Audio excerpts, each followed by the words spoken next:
NATO is destined for breakup. In recent years, a controversial president has taken power in the White House of the United States. His name is Donald Trump, and he may easily be one of the most important people in the history of geopolitics. In the beginning of the 21st century of the Common Era, the United States rallied heavily to integrate as much of the world as possibly into the West. All of the Americas, Europe, Africa, Pacific. However, in 2016, a large shift occurred in the American foreign relations.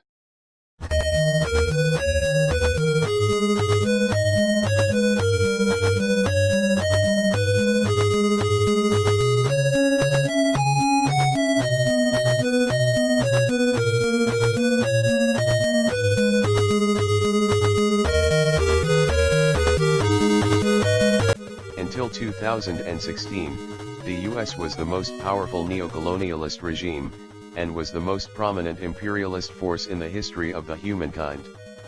Interventionism of the US was disliked by many, while in the US, both leading parties applauded it. However, that is only possible due to the moderate nature of the two-party system. While both campaigned for corporatism and expansion, backroom elements of theirs started brewing. At some point, it all boiled over. The fuss has been ongoing for some time, but then it became real. The left, long separate from the liberal right economic Dems, stood up for their life. Queer folks and other minorities, devastated by national and international statistics of violence, of discrimination, and of patriarchal relations, stood up. As the specter of the humiliated awakened, the force of reaction was present. The ultranationalists, which had not split with the reps, and still had the support of the most prominent conservative voice in the world. It just so happens that screaming a scrap fugsa is much more appealing to the ear than citing 100 pages of queer theory and Das Kapital. The far right thus secured its platform. A candidate, who personally holds no political values, but always opposes the ruling president of the US, sought to replace the Democratic candidate as the Republican president. He recognized the platform of the far right and gave them a go-ahead. This would not cause many issues. In fact, it could give a moderate a chance to betray the Republican Party. However, Trump continued his grab for money. He steadily built tensions to justify measures which hurt the public and forced it into a de facto serfdom.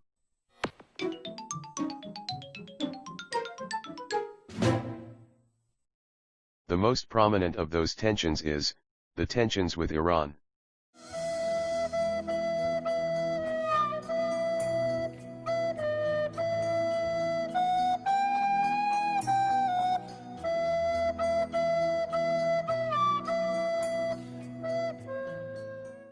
Trump has been careful with Tehran.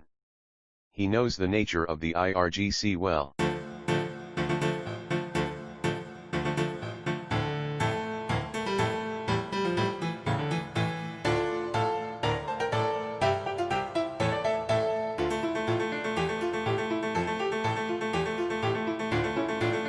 He intends to poke everyone around him, only to create a backlash.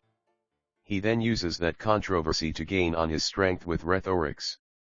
As painful as his rhetorics is to listen to, and as beneficial it is to him, they are also destructive to those around him. Trump has not used his rhetoric to defend the status quo of the never-ending scramble for colonies. Instead of continuing the USA never-ending war with the East, Trump has abused his position to replace diplomacy with rhetorics. However, one thing Donald does not realize, is the difference between the American voters and the delegates to the United Nations. One can persuade thousands, millions, billions of people with their speech, with their look.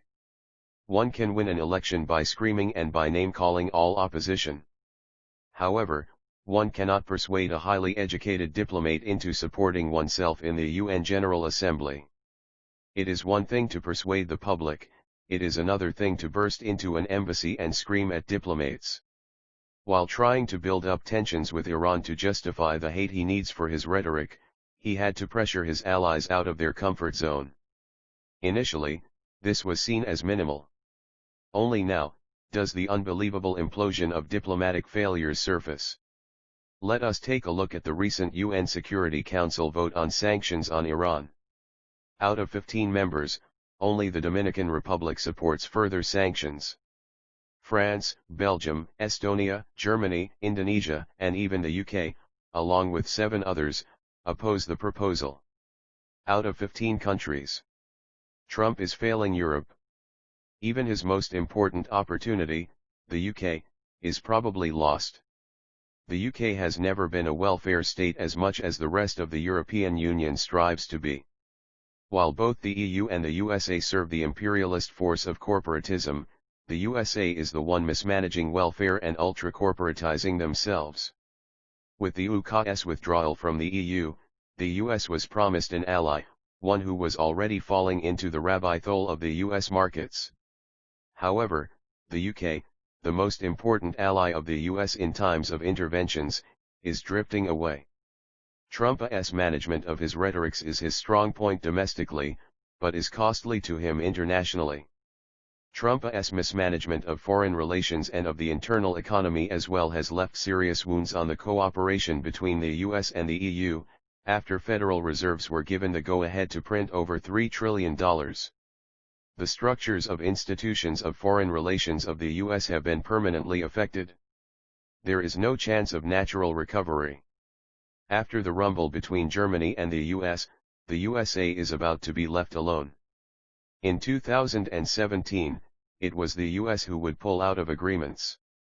Now it's everyone else. The EU no more wants to cooperate with the aggressive policies of the US. The People's Republic of China has won in Europe. NATO no longer serves its purpose. It is full of logistical issues and failures.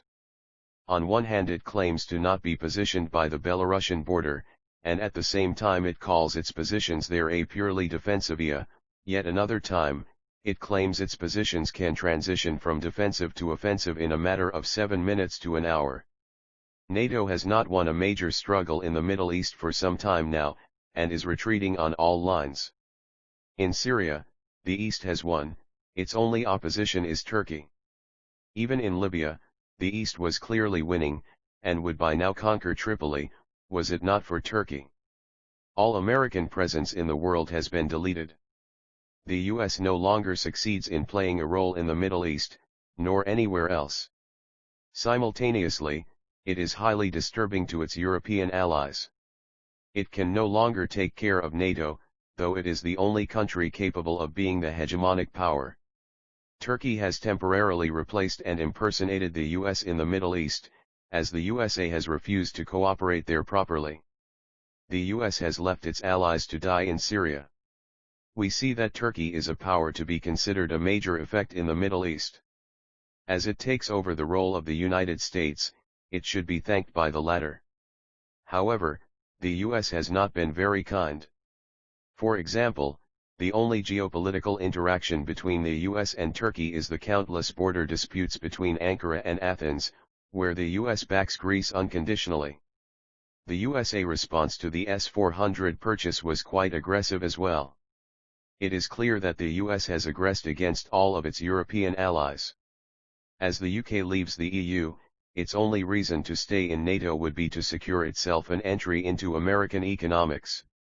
However, given the British dissatisfaction at the treatment given by the United States, it is improbable that the UK will go down that path.